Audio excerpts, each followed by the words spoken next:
Ora, muito boa tarde. Cá estamos novamente, canal Lab Reativos, conversa sobre saúde mental. Tiago e Nuno. Boa tarde, Nuno. Olá, boa tarde, Tiago. E hoje o tema é Silêncio. Não te estava a mandar calar. Estava a indicar que o nosso tema é o silêncio. o, o silêncio ou os silêncios? Pois, os. Manhoso. Esta foi de manhoso. Eu acho que depois do Big Bang saímos do silêncio para os silêncios. Hum, Antes do Big Bang, a gente não sabe o que é que lá está. Mas pronto, Bem, sobre isto, nem sempre bem para onde começar, porque eu acho que diria que o silêncio é um fenómeno, começava por dizer isto, também para o público perceber a escolha do nosso tema, é que o silêncio é uma parte integrante da terapia psicanalítica. Portanto, é um fenómeno central e que centraliza, ao contrário das outras formas de terapia. Portanto, dado que o paciente, por exemplo, está num divã, e faz os silêncios. Não é que ele frente a frente também não os faça, não é? pois, Mas tem um papel muito central na psicanálise. enfim, Eu começava por dizer a importância disto. é. Aquilo que eu vou juntar num segundo tempo é óbvio, que é o silêncio não é destituído de valor comunicacional. O silêncio transmite algo que cabe ao analista escutar, escutar o silêncio, perceber o que é que está a ser comunicado, onde o que é que está a ser dito com o silêncio. Ah, junto, não sei se é uma alegoria, mas na música o silêncio para já uma. Quando eu era miúdo tive que estudar solfejo e ficou só na infância. Hoje já só tenho uma breve, fraca memória disso, mas creio que existe no solfejo, inclusivamente, um símbolo para designar o silêncio. Ah, e, Eu não e me lembro. Já é, estudei isso em adulto, mas não. Tinha mais motivo para me lembrar, mas não me lembro. eu creio que sim. Ou seja, o silêncio, na música, faz parte de toda a composição. Da mesma forma que na psicanálise, o silêncio do paciente e o silêncio do terapeuta fazem parte da comunicação. Vou falar mais da minha experiência. Eu sou um terapeuta um bocado falador. Aliás, sou uma pessoa um bocado faladora. E eh, alguns pacientes já me mandaram calar. Pá, lá está. Dê-me espaço. Ou seja, você falar impede-me de pensar. Eh, ou seja, houve ali uma altura em que eu não reparei bem, não prestei a devida atenção ao paciente para perceber que ele, naquela altura, precisava de silêncio, queria silêncio. Eh, e entenda-se aqui, o paciente não me está só a mandar, não me está a mandar calar a mim, está-me a pedir que eu lhe dê silêncio, que é uma coisa diferente.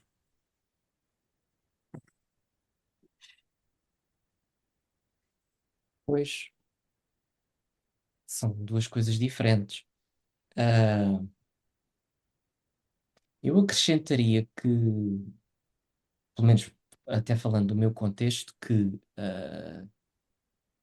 conheço que sou um pouco mais falador no face a face e que no divã, com pacientes em divã, sou mais retraído. Portanto, e acho que tem muito a ver com esse setting em particular. E com a própria. Pronto, eu faço uma pequena distinção. Portanto, acho que têm ambas a mesma missão, mas são duas formas diferentes de estar. Isso. Divã e face a face. Ah, costuma-se dizer, o ditado popular, que o silêncio às vezes pode ser ensurdecedor, Exatamente. não é? E, e é verdade que muita coisa se diz não se dizendo, ou se diz em silêncio. E eu acho que é aí que a psicanálise entra muito, no não dito. Uhum. Ah,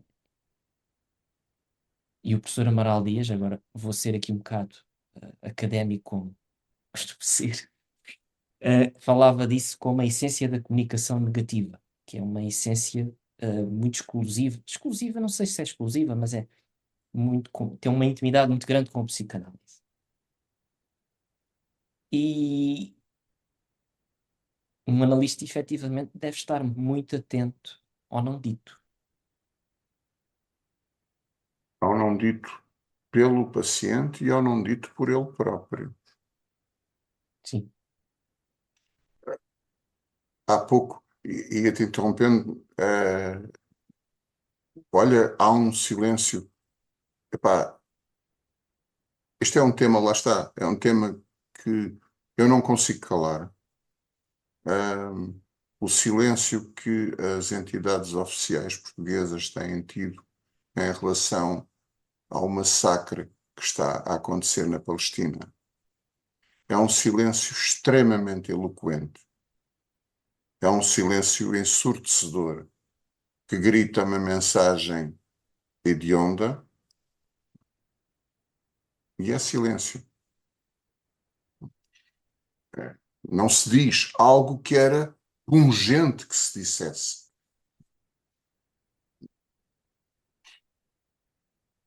Mas o silêncio. Será que há silêncios que não têm mensagens? Assim, em cima do joelho, eu diria que não. É, Não parece que estamos sempre a falar mesmo, calados, até dormir. até a Aproveito dormir. para contar uma história pessoal. Uma amiga minha, há muitos anos atrás, fazia análise, é uma mulher extremamente exuberante, enérgica, fartava-se de trabalhar, fazia análise 3 ou 4 sessões por semana, fazia ginástica regularmente, bem, não parava quieta e trabalhava muito, e estudava. E eu uma vez na brincadeira disse-lhe, pá, tu no estado em que andas, um dia destes vais para a análise e adormeces. E ela respondeu-me, esse dia vai ser um excelente dia. Vai ser o dia em que eu vou estar tão relaxada que consigo adormecer durante a sessão. Isto para mim na altura foi assim uma epifania, porque de facto, quando o paciente adormece, o anedotário da psicanálise está cheio de histórias do psicanalista a adormecer durante a sessão. Ok, umas são anedotas, outras são factuais, tem muito que se lhe diga. Mas o paciente ficar em silêncio numa sessão porque adormeceu, bom, é pleno de significados. Nós não adormecemos em qualquer lado. Se, se um gajo que está à nossa cabeceira nos pudesse atacar, nós não adormecíamos, por muito cansados que estivéssemos. Às vezes é o santuário necessário para a pessoa poder relaxar, eh, poder dormir ao colo.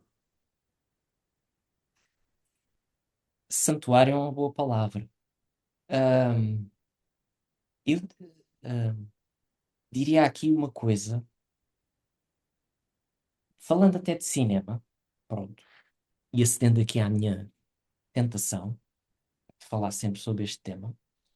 ah, eh, Pronto, isto é uma coisa mais pessoal minha, mas ah, há momentos que eu gosto, momentos que eu gosto muito nos filmes, é quando só há imagem e banda sonora, imagem e atmosfera.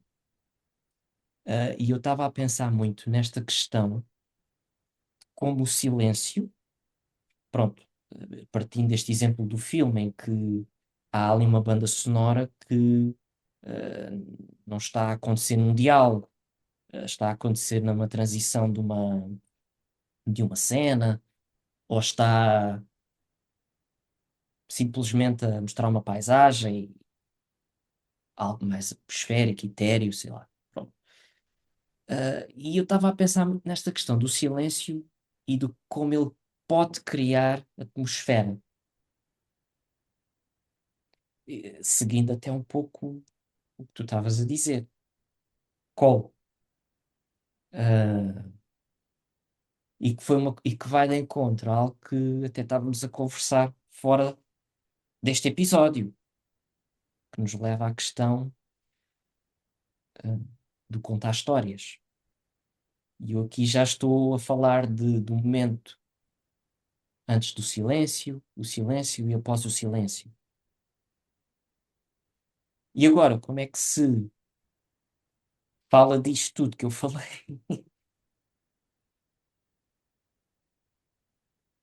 Na própria terapia. Ou não? Sim, sim.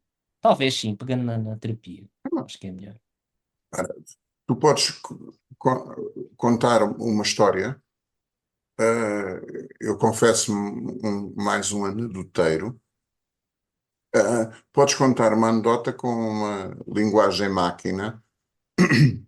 Aliás, as linguagens artificiais, como se diz, de passagem de texto para voz, hoje em dia já são tão eficazes que quase parecem dar uma intuação humana à leitura, mas as mais antigas tinham uma leitura palavra a palavra, quase robotizada.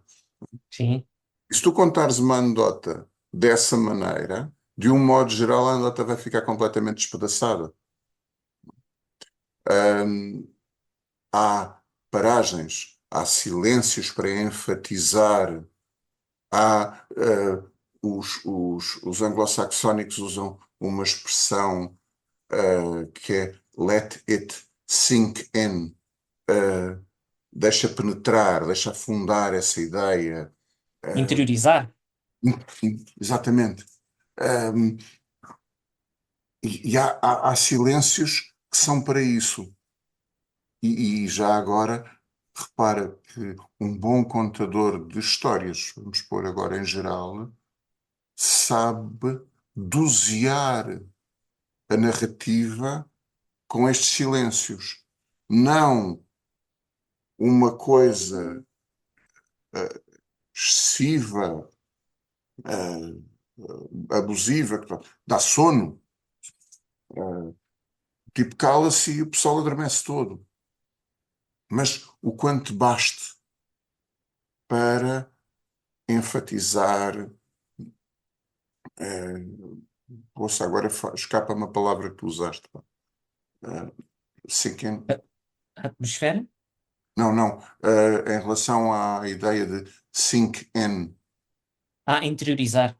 interiorizar o silêncio para este fim na narrativa. mais uma vez, a mamã, quando canta uma, uma cega-rega, uma lullaby, no fundo é uma cantiga, passa de cantiga a narrativa. Uh, Já agora, de uma experiência minha, uh, posso dizer, eu aprendi isto com a minha mulher, que é veterinária e comportamentalista, um, e ela ensinou-me da importância no treino, nomeado, sobretudo de cães, de utilizar precisamente a lenga-lenga, um, uma. Os cães não percebem a maior parte das palavras que nós dizemos, percebem algumas, mas são capazes de fixar a sua atenção numa cega-rega, numa lenga-lenga, numa lullaby. E eu acho que provavelmente esse é um dos primeiros esboços de narrativa que a mãe entrega ao bebê. Nesta altura, só quase o ritmo. O que a mãe está a dar é o ritmo. Hum, e funciona. E posteriormente vai começando a pôr símbolos neste ritmo. Se calhar a pôr letra na canção Uhum. e, e a introduzir narrativas depois simbolicamente mais complexas. Uh, Isto funciona com os canídeos, funciona com os humanos quando são bebés, provavelmente funcionará com outros seres pensantes. Uh, Isto foi agora as associações que eu fiz a propósito do silêncio e do ritmo. Sim. Eh, Posto isso, até se poderia aqui colocar a hipótese que o terapeuta tem de ser um bom contador de histórias. Convém ser. Eu acho que sim. E um bom contador e um bom escutador de histórias. Pois. Aliás, eu até arriscaria a dizer que muitas vezes o terapeuta não ouve uma história. Houve um conjunto de informação desagregada que ainda não tem uma história, não tem um sentido e é seu dever transformá-la nisso. Numa narrativa com sentido. Pois. Era o E paciente, devolver isso. Sim, sim. e devolver isso para o paciente para ele realmente perceber aquilo que inicialmente tinha relatado. Já agora, o velho Freud, ah, quando descobriu a associação livre, ah, que não, enfim, Freud não apareceu com a psicanálise feita debaixo do braço aos 40 anos. Foi desenvolvendo a técnica.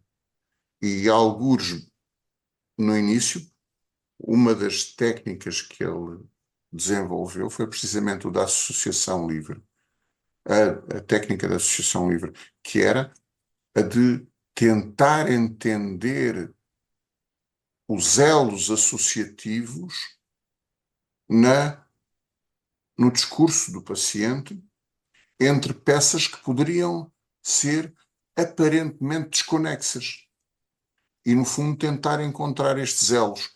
E ele apercebeu-se de que precisamente esses elos dos elos eram dos maiores fornecedores de significado que ele podia encontrar sobre o que é que se estava a passar no inconsciente do paciente.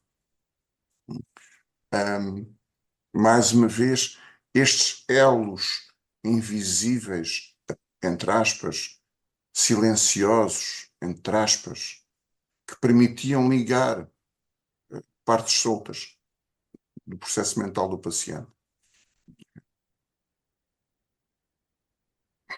Uhum. Ah, há bocado falei-te do silêncio santuário, eh, portanto, o silêncio onde o paciente pode ficar quieto e sossegado no seu próprio silêncio, refletindo, ou pura e simplesmente estando quieto ao colo do silêncio do seu terapeuta. Eu vou usar o, o termo, não sei se é consagrado ou não. Uma outra forma é o silêncio reverente. Eu identifico-me com esse numa vivência. Um, eu não sendo como não sou religioso, mas gosto de visitar alguns templos cá na nossa terra, são maioritariamente cristãos, e para mim é desconfortável fazer barulho nesse ambiente. Uh, ou seja, é um espaço na relação com o terapeuta onde o paciente não ousa introduzir a palavra por reverência, uh, para, para não destruir, para não quebrar o ambiente. Isto foi só. Lembrei-me de falar destes dois como exemplos de significados possíveis para um silêncio. Não sei se aí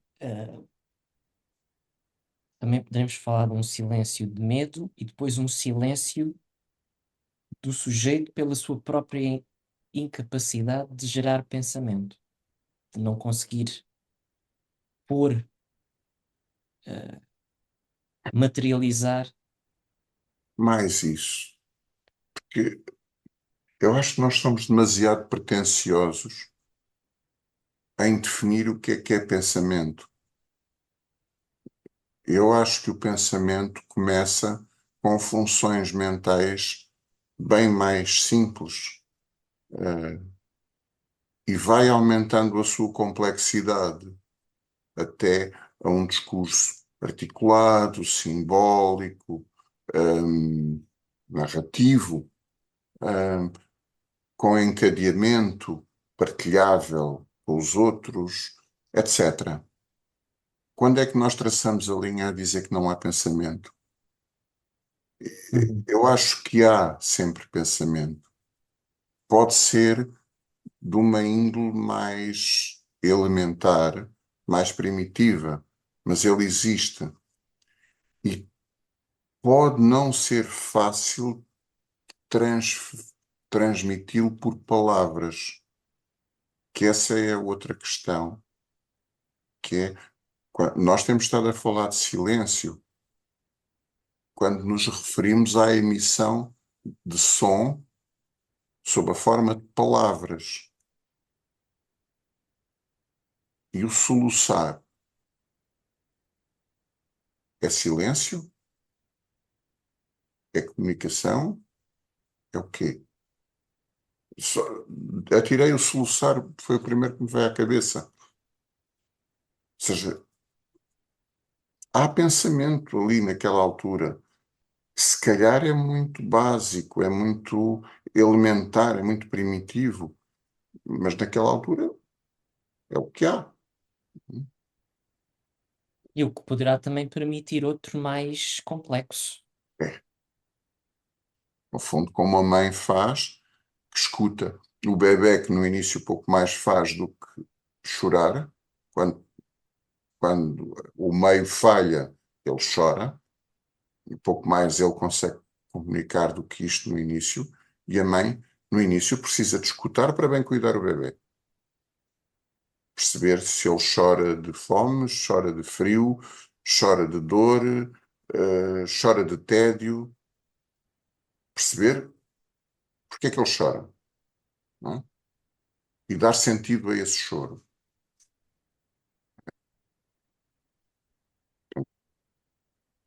Se calhar será a aurora da atribuição de sentido. Uhum.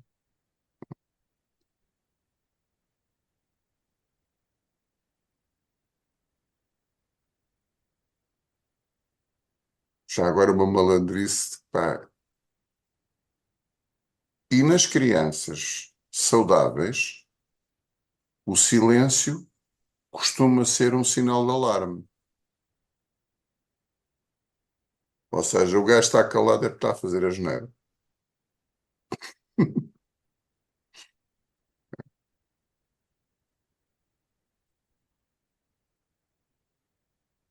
Pois, ah,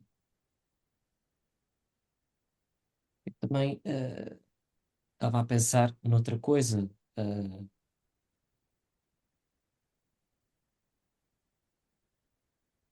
muitas vezes, não sei, pronto, eu digo sempre muitas ou poucas, algumas. ah, Paramos com determinados analisandos, não, pacientes, que não trazem este fluxo verbal, narrativo, ah, mais integrado, e acho que é possível ver que não há, se calhar, um silêncio para ouvir os seus próprios pensamentos. Ah, E eu estava aqui a pensar num ambiente com uma atmosfera, pegando até na atmosfera que eu falava anteriormente, quando a atmosfera é mais hostil, ou seja, quando há um ambiente ruidoso, seja de uma forma ou de outra, o sujeito não se ouve pensar. Falaste do estilo, sim. Ah, Pronto, hostil ou privação, ou seja, ou de falta de estimulação. sim, está a pensar no outro extremo, que é o cuidador. Vamos atirar a pedrada na mamãe, que é sempre, a gente na mãe acerta sempre. Ah, que é a mãe tão ansiosa e tão insegura e tão aflita que inunda o bebé de respostas e ele nem sequer tem tempo para sentir a necessidade, seja do que for, e vê-se invadido por respostas a perguntas que ele ainda nem sequer fez. Não há silêncio. Não há ali um silêncio para ele sentir fome. Não há um silêncio para ele sentir tédio. Por exemplo, eu acho que as crianças hoje em dia, por um lado, são abandonadas, são sequestradas à mãe, aos pais, para serem entregues ao cuidado de terceiros e ficam abandonadas em depósitos de crianças, pintem-no da cor que quiserem, mas por muito zelosas que as pessoas que lá estão sejam, não têm capacidade de dedicar atenção full-time como a mãe dedicaria à criança eu ia dizer recém-nascida, à criança com poucos meses. Um, mas, por outro lado, as crianças são inundadas com gadgets, brinquedos que emitem som, têm luzinhas, movem-se. um, e, e desde muito cedo a criança é violentada com uma sobreestimulação sensorial sem sentido. Não é uma pessoa que lá está, não são pessoas que lá estão, são objetos que fazem sons, que emitem musiquinhas, enfim. Um,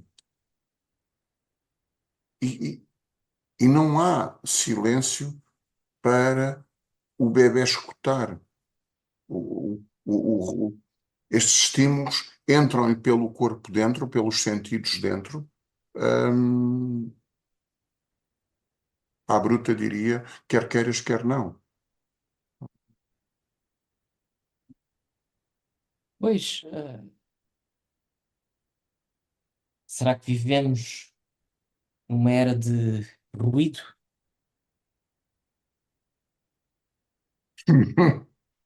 Olha, acabas de me inspirar para uma martelada. Então vamos a isso. Ou deixar para o fim, não sei. Deixando depois no fim eu falo dessa martelada. Ok.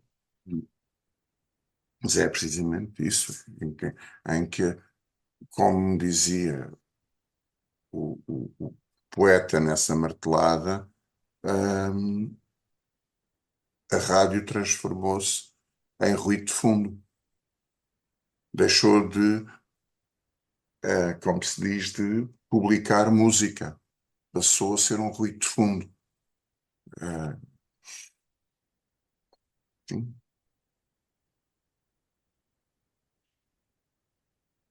Pois, eu imagino que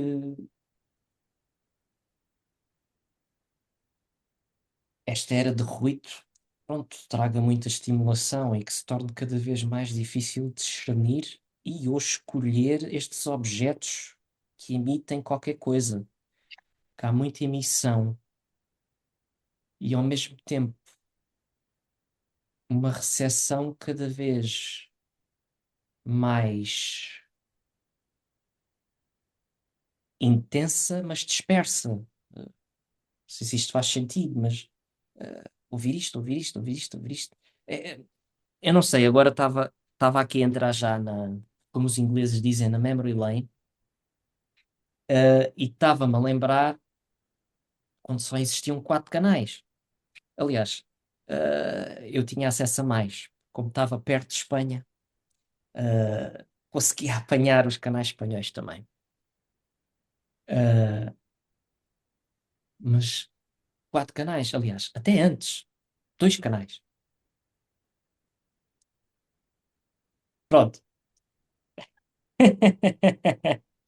Em contagem decrescente. Porque um gajo ser mais antigo tem essas experiências. Zero. Pois Pronto. um. Eu nasci, quando nasci já haviam 2 canais, acho eu. Acho que não haviam mais que dois. Hoje, uh, eu nem sei quantos canais existem. Pronto, é um absurdo. Nem sei, não Bruce, tenho hábito sequer. o Bruce Springsteen tem uma música que eu acho eh, que se chama 56 Channels and Nothing on It. Eh, eu creio que é o nome da música ou é um dos versos. Pá, temos muitos canais e, de facto, pouca informação. Ou já saturamos de tal forma a capacidade de escutar que já não se ouve. Eu sou da era de um canal, depois apareceu o segundo canal. Era o primeiro e o segundo. Ahm, e efetivamente nós bebíamos o- diversos programas que eram transmitidos, ahm, e eram escutados com muita atenção. Ah, e hoje em dia, com tantos canais, nós escutamos com menos atenção, porque a mensagem é menos preciosa. Mensagens é o pai não falta, ahm, correndo o risco. Santiago, eu vou até um bocadinho mais longe. A própria, os próprios livros, ahm, aí remetendo para ainda mais velho do que eu, mas para ainda antes da minha infância, porque um livro já era algo relativamente banal na minha infância. Mas vamos pôr meia dúzia de décadas antes. Um livro era uma peça de tal forma preciosa, veiculando informação que é tão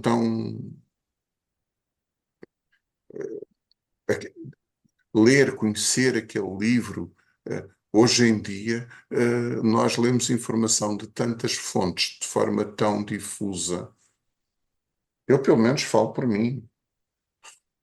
Há coisas que eu sei. Se me perguntar onde é que tu lestes isso, não sei. Não me lembro se li, se ouvi, não lembro de onde é que essa informação me veio.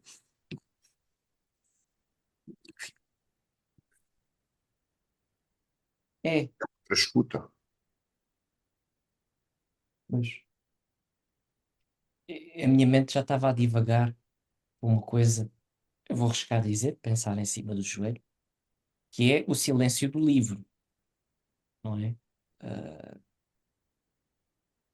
não, estava a pensar no silêncio do livro como uma espécie de intimidade que é criada entre o leitor e o objeto livre, não é?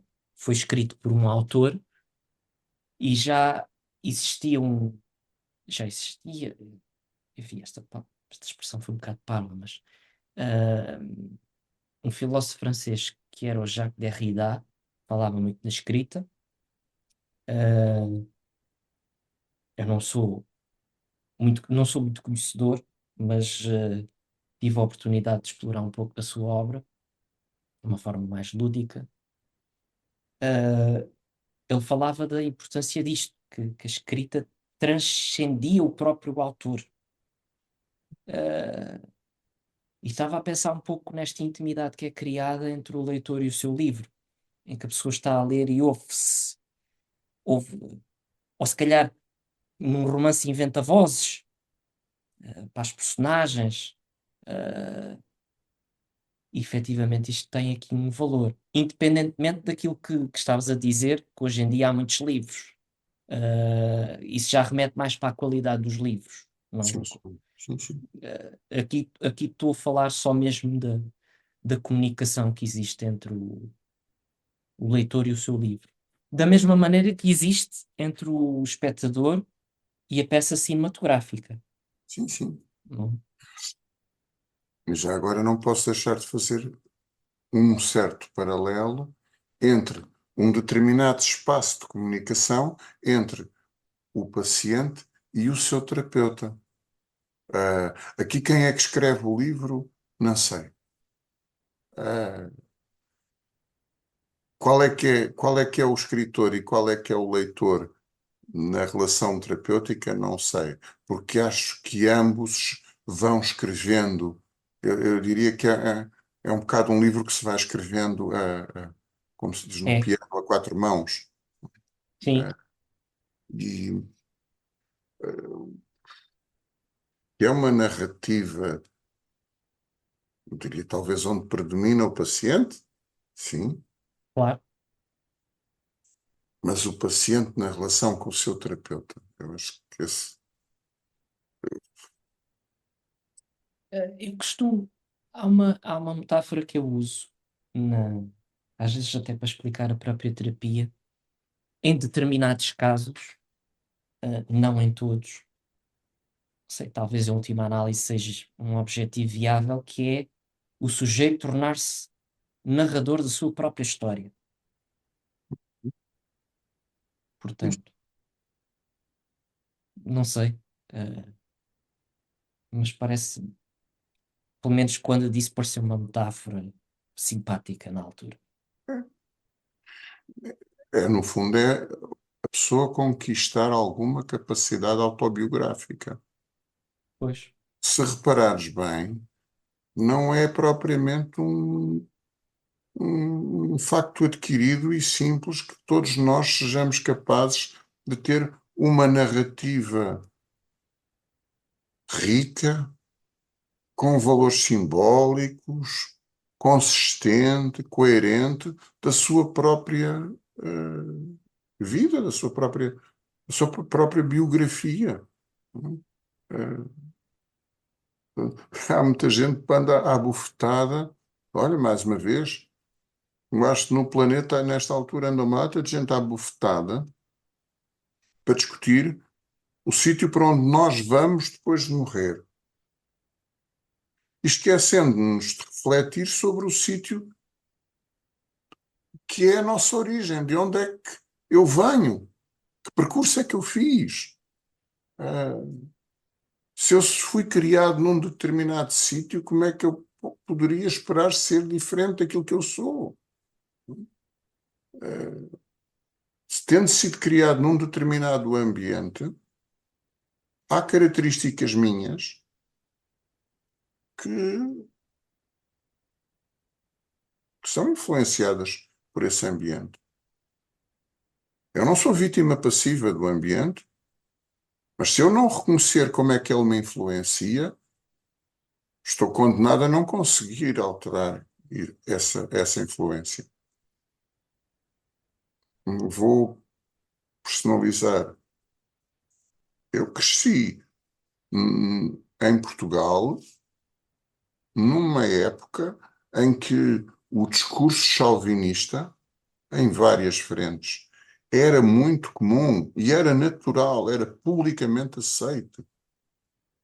E ainda hoje eu dou comigo a escorregar o pezinho, fugir o pé para o chinelo, como se costuma dizer, a escorregar o pezinho para esse discurso chauvinista da minha infância. Isso marcou-me. Eu tenho que fazer um movimento ativo para contrariar algum desse discurso que não vai ao encontro dos meus valores. Não é? Uhum. Mas é importante perceber que eu cresci naquele meio.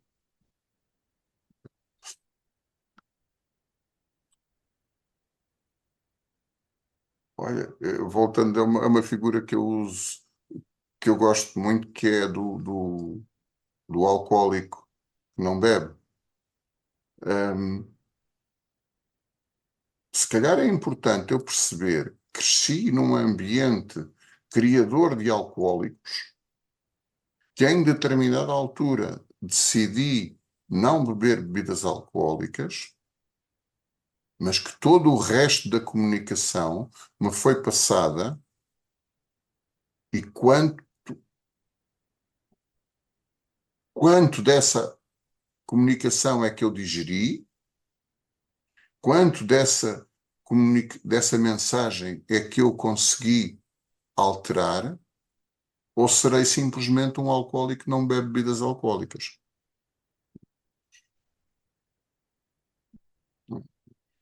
Uhum.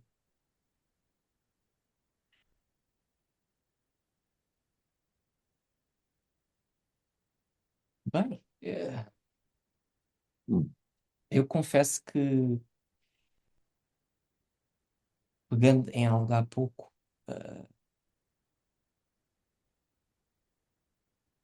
antes de irmos dar aqui onde estamos agora, eh,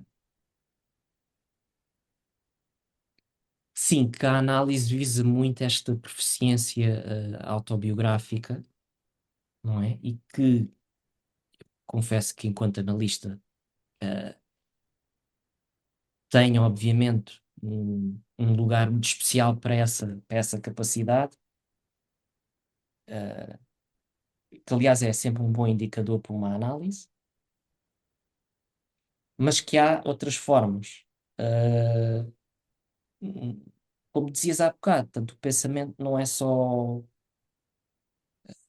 verbal, embora a psicanálise seja um pouco rígida nesse sentido, em considerar que sim, que o pensamento só começa a ser pensamento quando é propriamente representativo, eh, verbal. Pronto, enfim. Há um autor que eu muito estimo. Não sou um erudito, se calhar há mais, mas há um autor que eu muito estimo, que é o Wilhelm Reich, e que atribuiu Uhum, grande peso à expressão por formas não verbais, a expressão do processo mental por formas não verbais. Uh, a ideia que eu tenho é que quando os psicanalistas começam a tropeçar numa evidência que é há processo mental que não é comunicável verbalmente, não é para aquele paciente naquela altura, ou não é de todo. Ahm, e acho que alguns psicanalistas, quando começam a levar demasiado em conta esse nível de comunicação, começam a cair nas franjas da psicanálise. Ah,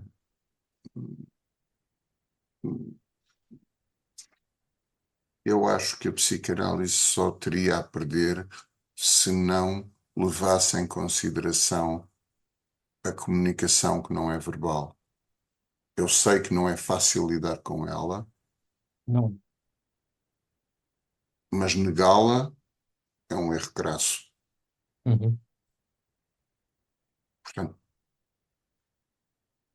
é muito bom que vou atirar para o ar o paciente que não diz palavra, mas se coça. Quer dizer, o que é que ele está a coçar? Eh, o que é que este coçar significa? Não é? Sim. Mas aí, pegando nisso, ah, não querendo ser redutor nisto que vou dizer, mas o objetivo não será transformar a coceira em verbo? Sim, sim, sim, sem dúvida. Mas não vamos é fingir que a coceira não existe. Ah, sim, sim. Sim, sim. E como é que lidamos com ela? Sim. Não é? É, eu acho que há muito esta questão, a importância que eu estava a falar há bocado, eh, acho que é muito nisto, que é uma meta muito desejável. Esta competência verbal, autobiográfica, declarativa. Acho que não é por acaso, eu vou tirar isto para o ar, não é? Quer dizer, um terapeuta arriscaria a dizer qualquer metodologia que não tenha uma proficiência verbal, hum, não sei. Pois,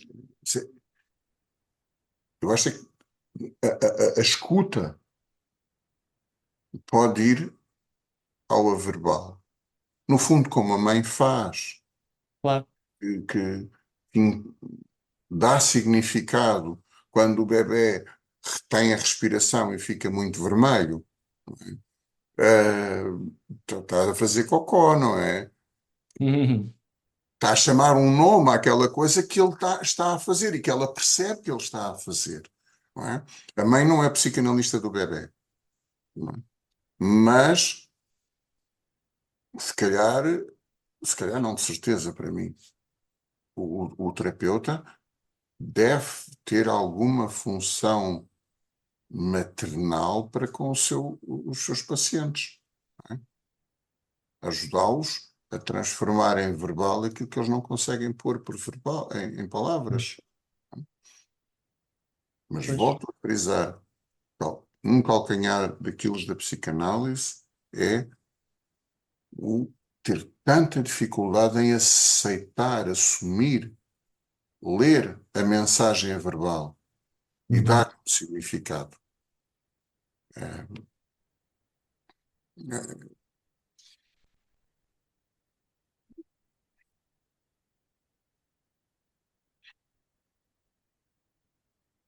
e este silêncio agora quer dizer qualquer coisa, não é? Quer dizer que o relógio.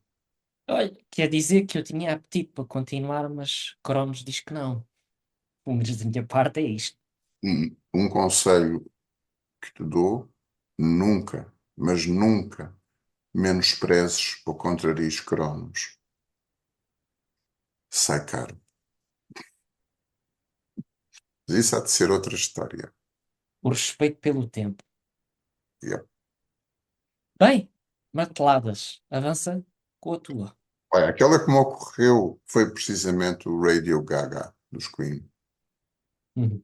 em que, alguns lá no meio da letra, ele diz mesmo que o rádio deixou de publicar música para ser só um ruído de fundo.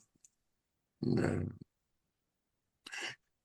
eh, isto não- esta é uma marteladinha só. Mas quando falaste do ambiente e da música com a imagem só, a primeira coisa que me veio à cabeça é a parte final do filme O Verão de Kikujiro, ah, em que o menino regressa à casa com a sua mochilinha aos saltos nas costas, ao som de acho que é solo de piano, muito bonito. Um, e, e ele, depois da viagem que fez, volta a poder ser menino, vai para o pé da avó dele, volta à vida dele. Uh, é, quando falaste nisso, foi a primeira coisa que me veio à cabeça foi essa cena muito bonita do verão de Kikujiro. É. Eu confesso que os filmes, isto obviamente é uma coisa muito pessoal, não é? Porque eu sinto que os filmes entram muito em mim e interiorizam-se muito através destes momentos atmosféricos, em que eles se estabelecem como o seu próprio universo, como a sua própria narrativa, quase como uma entidade viva, não é? Ah, não é que nos diálogos, no- na cena mais clássica, fora disto que eu estou a separar, que se calhar nem é, não é propriamente separável, Pois. não é que isso não aconteça, não é? É apenas muito a minha forma de acolher muito Hum, a imagem e o som em específico. ok. É como tudo. Eu não sou grande apreciador de futebol. Não sou mesmo. Mas às vezes, quando se vê aquelas jogadas geniais, bem feitas, isso tudo, é pá, mesmo quem não é apreciador de futebol diz: é pá, caramba, pá, bonito, bem jogado, bem feito. E esses momentos, quando são bem feitos e nos tocam, e eu acho que o artista nessa área é aquele que consegue tocar mais gente com com o mesmo momento, é o brilhantismo do, do realizador, do guionista, seja o que for. Pois, bem, marteladas, confesso que tive aqui a sessão toda e estou extremamente descontente com o que tenho para dizer. O primeiro exemplo que me veio demonstra neste momento a minha extrema pobreza imaginativa. Existirão tantos bons exemplos de filmes sobre o silêncio que eu não consegui fazer esse mérito. Uh, Recordei-me de três, um deles, o título, que é O Silêncio do Martin Scorsese, que é baseado num romance homónimo. Uh, eu só o vi uma vez, ainda está por digerir o bocado que vi. Pronto, eu sei, é uma martelada muito, muito pobre. Depois tive outros dois. Um deles, muito pela questão do contar histórias. Porque sempre que, novamente, isto é uma coisa pessoal, não é? Sempre que penso na questão de contar histórias, lembro-me sempre deste filme, que é O Rei Pescador, do Terry Gilliam, em que há uma Robin parte, Williams e com o Jeff Bridges. é isso mesmo, em que há uma parte em que o Perry, que é a personagem do Robin Williams, conta uma história ao Jeff Bridges, que é a história do Rei Pescador, que foi escrita por ele e que ele lembra-se da história, mas não se lembra de ser o autor dessa história. E quando começa a perceber que é o autor dessa história, isso lhe remete para uma posição muito complicada que ele está a forcluir, a evitar. e que comanda muito a sua psicose. Pronto. Ah, lá está, não é um filme propriamente sobre o silêncio, mas não deixa de não estar, quer dizer, há um contar de histórias e uma relação muito particular entre estas duas personagens, não é? Ah, Eu lembro-me de uma cena no Rei Pescador em que eu não me lembrava do nome da personagem. A personagem do Robin Williams o protege Perry, o Jeff Bridges e depois quando o Jeff Bridges se recupera da bebedeira, eh, sim, e ele cita fala, Nietzsche, hum? e cita Nietzsche e fala com um boneco de madeira, não é? É, e descreve-lhe o prazer de uma boa defecação. Ah, isso é o Perry, mas sim, sim, depois de ele recuperar da bebedeira, Ou sim. seja, ele está a falar de uma experiência visceral, sensorial, porque é aquilo que ele psiquicamente naquela altura consegue atingir, é falar das vísceras, é falar das funções básicas do organismo. Tudo o resto tem que ser forcluído.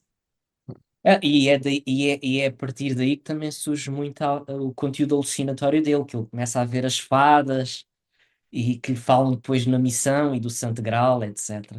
Se ele não pode pensar, alucina. Pois, enfim, o filme não é propriamente sobre o silêncio, mas pronto, é mais na questão de contar histórias. Sim, é uma narrativa, várias narrativas. É narrativa sobre narrativa. Como espectador diria isto. E gosto muito quando os filmes fazem isto. Criam uma narrativa dentro da sua própria narrativa. O terceiro exemplo tem muito mais a ver com uma cena do que propriamente com o filme. O filme não é sobre o silêncio, mas é o Snowpiercer, uh, de um realizador coreano. Há a série, eu não estou a falar da série, estou a falar do filme, uh, em que o filme é muito político. Político, não é político, ideológico, porque é um filme pós-apocalíptico em que a raça humana sobrevive num comboio que anda constantemente à volta do mundo e o mundo congelou. E os passageiros das carruagens mais traseiras e com menos condições, é por classes. É um filme que gosta muito de apresentar uma sociedade com classes, em que há passageiros de terceiro, passageiros de segundo e passageiros de primeira. E ninguém vê, toda a gente sabe o nome do maquinista, mas ninguém o vê há muitos anos. Portanto, é uma espécie de pai, Urvater, usando aqui este pai primitivo do Totem e Tabu do Freud, não sei. Uh, e o filme, pronto, é todo ele assim muito frenético, em que há uma revolução nas carruagens mais traseiras, e esta revolução vai fluindo pelas carruagens aí adentro, até chegarem ao maquinista. E há um momento em que uma dessas personagens, isto é a minha interpretação, tenta ser seduzida pelo maquinista, da seguinte forma: Olha, põe-te aqui neste sítio da carruagem, que era a carruagem máquina do touro, e sente isto, porque deve ser o primeiro momento da tua vida, ou eu provavelmente, não sei, ou um momento que há muito tempo que não tens, que é estar sozinho em silêncio. Desfruta. E eu vou para ali e já volto. Ele tenta seduzir aqui muito esta personagem através disto. Nas carruagens traseiras, ninguém conseguia estar sozinho, ninguém conseguia estar em silêncio. As pessoas estavam amalgamadas, eram maltratadas, comiam uma espécie de pudim feito de baratas, de insetos. Uh, enfim, É uma moda que se está a tentar implementar agora no mundo ocidental, não é? não sei, isso até me está a fazer lembrar outro filme. E eu, bom, e Cronos vai-me matar. Mas, pegando nessa moda, Os há um vai-nos filme. matar a todos. Pois, pois vai. Portanto, ele vai-me desculpar. Olha, ele me apresenta a conta depois no fim. Portanto, perco uns minutos. Uh, outro filme que é o Soylent Green. Eu não sei o título em português, confesso. Que é com o Charlton Heston. Aí dos. Não sei se o filme é de 1973. Em que retrata muito. Acho que um futuro distópico passado em 2022. Portanto, é um futuro que já passou, mas que era um futuro, muito futuro na altura, em que mostrava um mundo sobrepopulado e de fome, em que não havia alimentos. O alimento que havia era o Soylent, que era baseado em algas. Diziam eles que eram algas. Não vou estragar o filme. O clímax do filme é perceber-se que as algas não eram algas. Enfim, já estou a dizer tudo, sem dizer. Uh, mas é, pronto, muito interessante. Enfim, tanta martelada. Pequenos pregos. Pequenos É, pregos, é. não é? Uh, Bom, um dia infelizmente. desses temos que arranjar uma equipa de pessoas a prepararem as nossas marteladas. Esse esquema já foi utilizado e resultou extremamente bem. hum, mas pronto, não tenho assim. Haverá, obviamente, filmes muito mais ricos e exemplificativos, demonstrativos, metafóricos acerca do silêncio, mas confesso que não consegui ter imaginação para pensar para além disto. Enfim, Ficamos por aqui. ficamos. Bem, resta-nos despedir. Até uma próxima oportunidade. Veremos no seguinte episódio. Até breve.